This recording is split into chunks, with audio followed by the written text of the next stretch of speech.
हम सिंध गवर्नमेंट के साथ हैं, इज़हार यकजहती करते हैं। सिंध पुलिस के अफसरान ने जो असूली स्टैंड लिया है, ये उनका हक था। जो असूली स्टैंड लिया है, हम उनसे भी इज़हार यकजहती करते हैं और हमारा एहतजाज, पीडीएम का एहतजाज जारी रहेगा। ये भी एक हकीकत है कि अगर इस मुल्क में आइन की बालादस्ती होती तो चाहिए ये था कि इस मुल्क का वज़ीर आज़म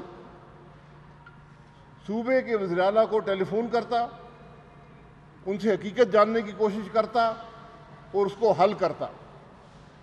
दोनों वफाकी इदारे, जिसमें पाकिस्तान रेंजर्स हैं और इंटर सर्विस इंटेलिजेंस है, ये दोनों इदारे वज़ीर आज़म को रिपोर्ट करते हैं।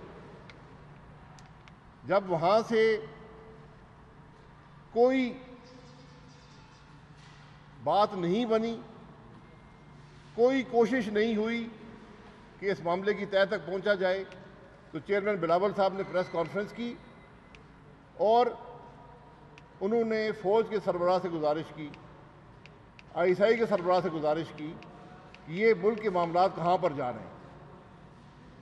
उसके बाद जो हुआ वो राजा परवेज़ अशरफ साहब बताएंगे, लेकिन हमें देखना ये है कि हम किस तरफ जा रहे हैं।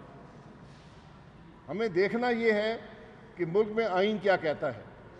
आज इस मुल्क के वज़ीर आज़म ने फ़ौज को भी अपनी सियासत में मुलव्वस कर दिया है। फ़ौज का कोई असर इस मामले पर नहीं है और ना होना चाहिए, लेकिन आज जो मुसालियत की कोशिश है वो चीफ ऑफ आर्मी स्टाफ कर रहे हैं।